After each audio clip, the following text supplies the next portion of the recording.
About your background, my friend. Okay, my background, I have a multiply handicapped daughter who I took care of for years. And eventually, when I got laid off from manufacturing, I decided to go to nursing school. So I went to nursing school to become a nurse because I was so enamored with the providers that took such good care of her, and I wanted to do something meaningful with my life. Since then, I've been back to school probably another 5 times or so. Just recently finishing up with my doctorate degree in nursing.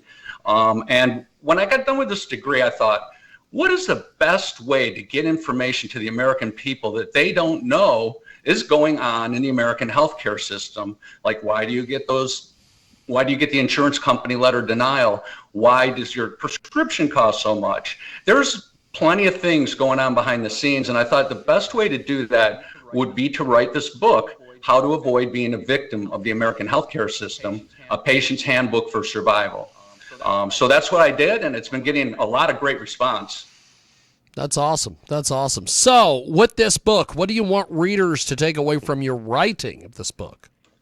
Yeah, I want them to be proactively educated on the American healthcare system.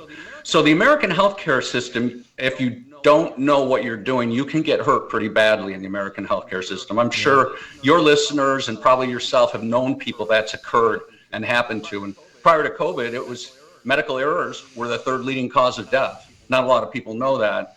But the caregivers are overtaxed. In current system that we have, the doctors have to see a certain amount of patients. So when you see your doctor and he just rushes in and rushes out, that's the expectation. Then he gives you over to the nurse, right? Which the nurses take care of you and try to explain everything to you if they have the time to do so. But that's what I want people to understand, how to be a better partner in your care and how to understand what's really going on behind the scenes. Oh, and there's a few tricks in there too about what you can do to get past those insurance company denials, lower the cost of your high prescription drug prices. And that's why I wrote it. We've got a great guest with us today. Dr. David Wilcox is with us. DrDavidWilcox.com is his official website, and he joins us today here on our big broadcast, How to Avoid Being a Victim of the American Healthcare System. Dr. David Wilcox with us today. So, when you were putting this book together, what was your writing process like? So it's interesting that you would ask that because I had an idea, and if I showed you the outline, there's certain things, literary world is totally different, but there's certain things you're supposed to do an outline.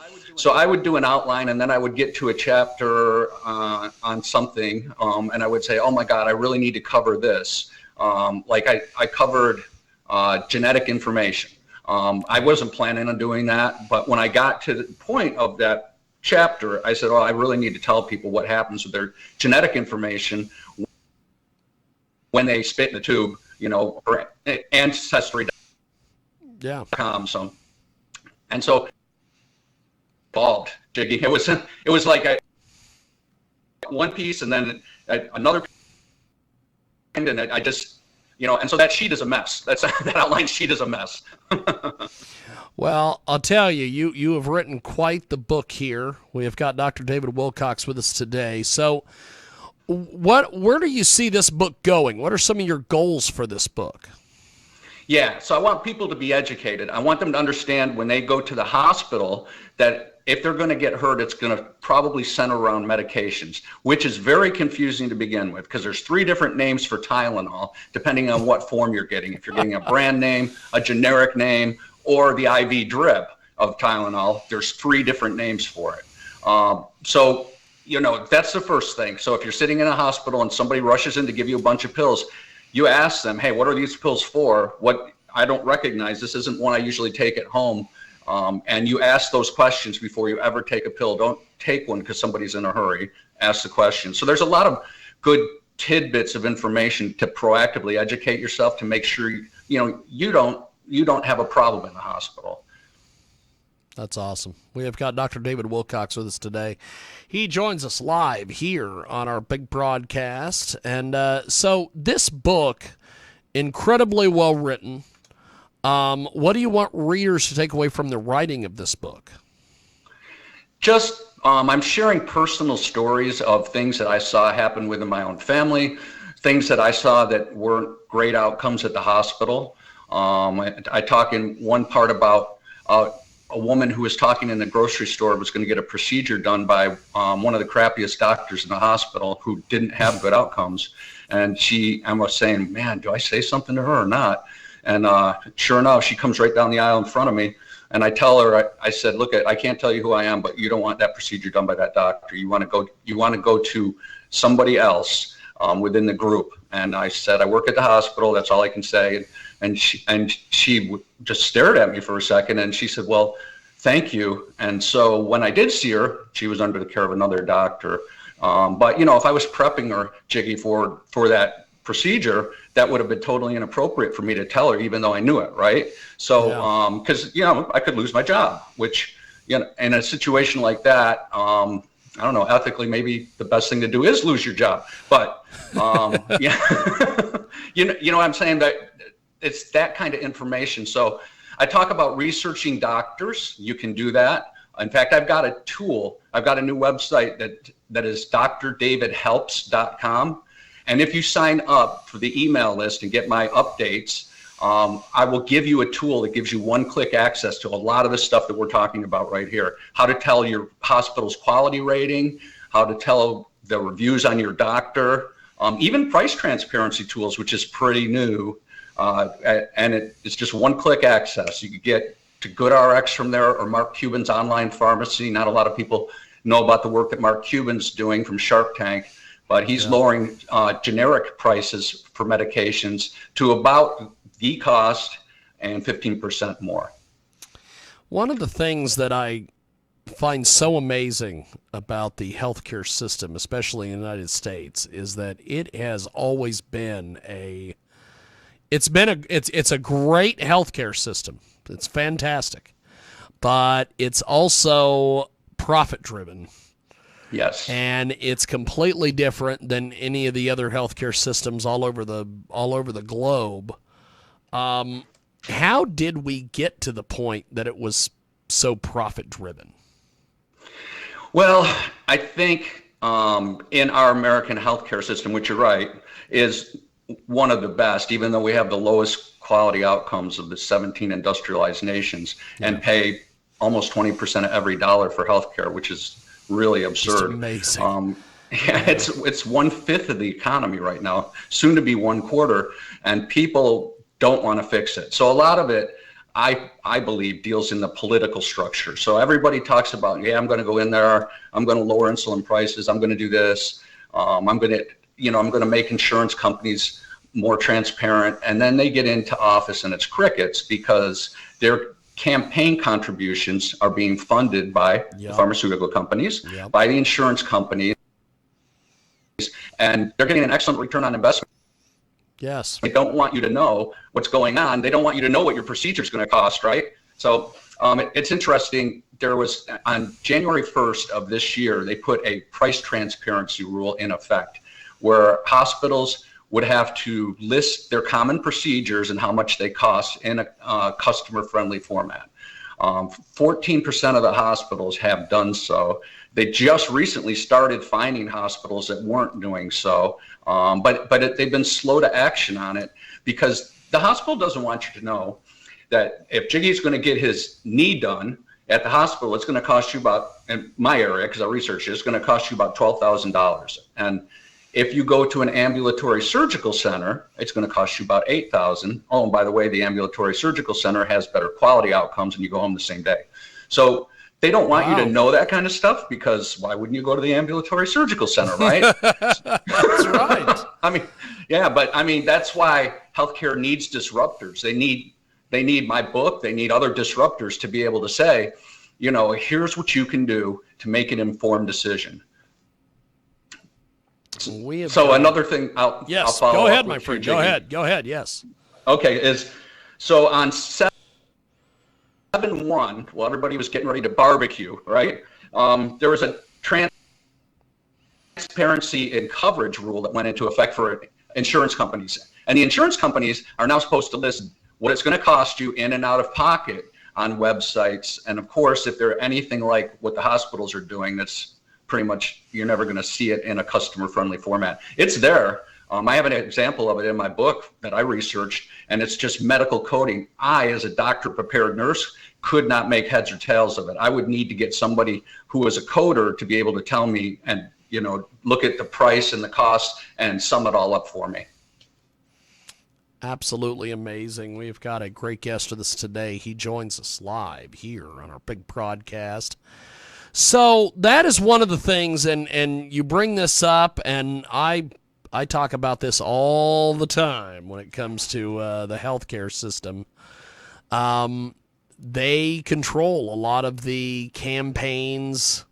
They do a lot of finance. I distinctly remember when Donald Trump, on his first or second day in office, he wanted to get with Bernie Sanders on a bill to buy drugs from Canada. And then he got a phone call, and then the next day, oh, it's radical socialism. And we're not going to do that now.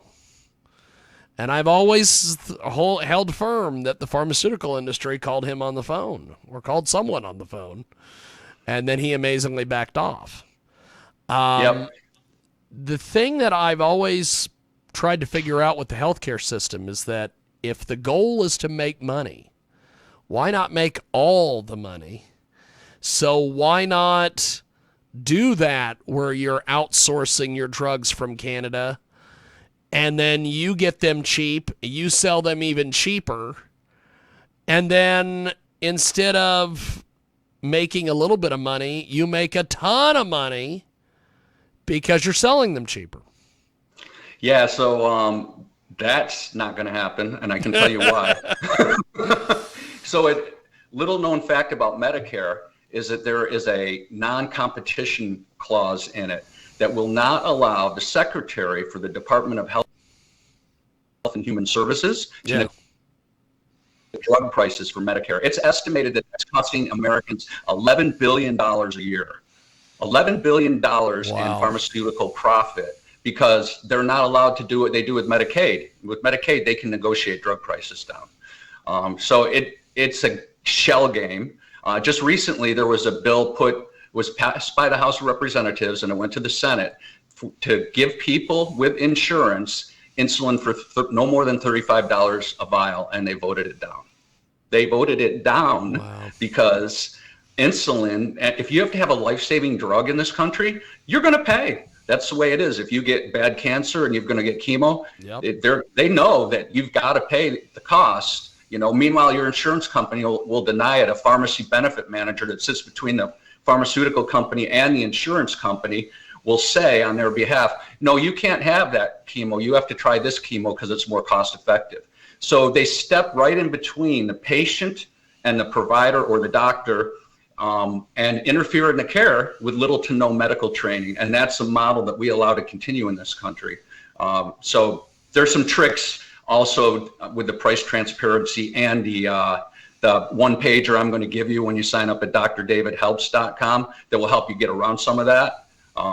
Like recently, I got consulted on a case where a guy was getting oral chemo. So you get oral chemo so you can take it at home, right? Yeah. So you don't have to go to the hospital. Well, the insurance company told him that he would have to drive 2 hours every day. This guy was stage 4 cancer, very tired, very fatigued, to go to a cancer center to take that pill, and then he'd have to drive it 2 hours back.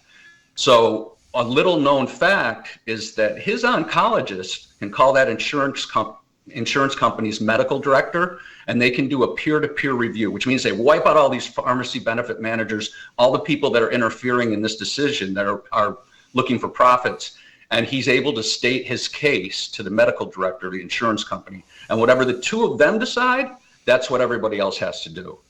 Not many Americans know about that, but it's out there. So if you're listening to this and you know somebody who's going through that struggle, please tell their oncologist about this program, because not a lot of doctors know about it either. We have got a great guest with us today. He joins us live here on our broadcast, and I'll tell you, one of the things that I find so strange about the medical system is you can go, like, for instance, there was a comedy friend of mine who needed a new kidney, and he got his kidney, and he basically went down to Mexico and had all sorts of things done. And he like checked into like a resort or whatever. That's essentially what it was. And he got all this taken care of. And then it cost him so much less than if he would have done it in the United States. The thing I'm trying to figure out is that if this is the case and the goal is to make money, why is all the medical people sending all this money elsewhere? I'd be trying to do what I could to make it happen here so I could get all the money. Yeah, so what you're talking about is medical tourism, and it's very much out there and alive. And when people research how they can get their coronary artery bypass done in India and then go recover on a resort, and the quality outcomes are better, and they're paying a fraction of the cost that they would pay here with insurance, that's what they do. Especially if you don't have insurance, right? That's what you're going to do. But not a lot of people know this, but the pharmaceutical company funds 2/3 of the FDA's budget, right? So trying to get anything through the FDA that's an alternative therapy, because they're out there, is just next to impossible, because they have a vast control over what comes in and what comes out of the FDA. So yes, they're definitely draining dollars and sending them to other countries, and increasing their profit margins, or trying to increase their profit margins here on the work that they're doing. It's just amazing to me, because I would think, this is what I've always said about the energy industry, is that the gas and oil industry always says, well, we don't want windmills, solar, hydro, any of that stuff. And I'm like, if I was the gas companies, I would invest in that crap tomorrow, because I thought the goal was to make all the money. Yeah. and so I look at the medical system as the exact same thing. I'm like, I thought the goal was to make all the money. Right. How is this system ever going to be able to be fixed, or is it just never going to happen because there's too many people taking too much cash? So Jiggy, that is an excellent question, and I'm so glad you asked me that, because if there's one thing that people can take away from our conversation today, is that there is a new form of care out there. So currently we're under a fee-for-service, meaning that if you don't show up, they don't make money, right? Yeah. So everything out there, including some of the foods we eat, are encouraged to make you unhealthy so that you have to seek medical treatment. So that you show up at the doctor's office, you show up at the hospital, they start getting paid. When people didn't show up during COVID, we, the taxpayers, bailed them out. But there's this alternative form of care called value-based care.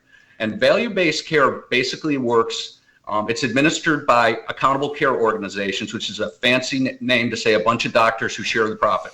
So they stay in network. That's so awesome. If you're going to see you're going to see a dermatologist, you're going to see that guy, right? If you're going to see a cardiologist, you're going to see that guy. And your primary care doctor refers you to them. They get a capitated amount for you, meaning if they can keep you healthy, keep you out of the hospital, they get to keep the profits. The insurance company likes this game because they're not at risk anymore, right? Yep. And the doctors that take this on, they're brave individuals, because if something really bad happens, it comes out of their practice. But they're incentivized to keep you healthy. And the data starts to show that when you're under a value-based care model, not a fee-for-service where the doctor runs in and talks to you for 5 minutes, they really want to get to know you. They want to know, hey, what did your mom die of? What did your dad die of? What's your diet like? They do all kinds of in-depth analysis so that they can keep you healthy and keep you out of the hospital. And everybody wins under that system. So I would suggest asking your primary care physician if he or she is part of a primary care or a value-based care or accountable care organization.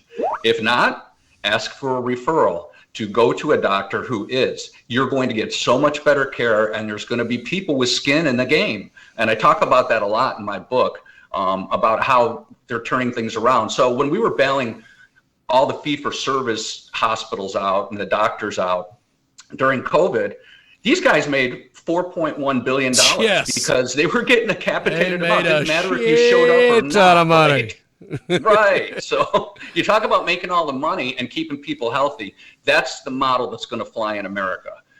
There's a lot of resistance to it because, profits aren't as high for the pharmaceutical companies or the insurance companies, but it's out there, and you can find it in almost any city you're at. You just Google accountable care organizations, and you can find an accountable care organization. I mean, even in rural areas, you're going to find one, because there's people who are using this model and they're taking time with their patients. You're getting the texts, hey, it's time for your annual flu shot, or hey, you've been putting off your colonoscopy, let's get you scheduled. It's a game changer.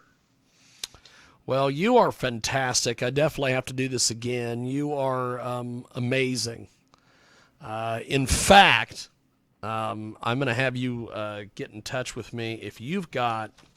I want you to look at your schedule and let me know if you've got something available about 4 Central, 5 Eastern on Tuesday, because I would love to have you on to talk with Dan Perkins and myself and the great IQ Al Rizzoli. But you can do that and get back with me and let me know. Before we let you go, how do we get in touch with you online, my friend? Okay, so to get that resource guide, that free healthcare resource guide, Yes, that gives you one click to the stuff we're talking about, drdavidhelps.com. Fantastic.